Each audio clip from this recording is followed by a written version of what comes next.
हो, निश्चितच ना. आज आपल्या जमिनी घोडचरण असो किंवा कशा कुठल्या जमिनी असो, सातबाऱ्याच्या असो, आज जिथे जागा रिकामी दिसली का म्हाडाचा प्रोजेक्ट टाकला. प्रत्येक ठिकाणी म्हाडाचा प्रोजेक्ट. पण कशासाठी?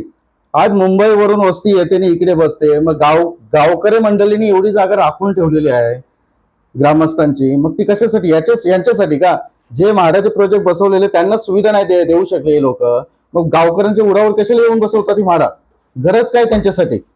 आज कालच मी क्लिप बघितली गावकऱ्याची. प्रत्येक गावकऱ्याच्या तोंडात आहे. गावकऱ्यांवर प्रत्येक वेळी अन्याय का होतोय? कशाबाबत अन्याय करताय? म्हणजे ग्रामस्थांना म्हणजे इथून फेकून द्यायचं का? बाहेरच्या लोकांना इथे बसून द्यायचं? अजून काय बोलायचं? आज नगरसेवक जे निवडून आले ते ग्रामस्थांनीच निवडून आणलेले आहेत. आज 14 गावं, माप्याची 2-3 गावं असे मिळून एवढे त्यांना प्रामुख्याने निवडून आणले तर गावकऱ्यांच्या भल्यासाठीच आणलेले आहेत.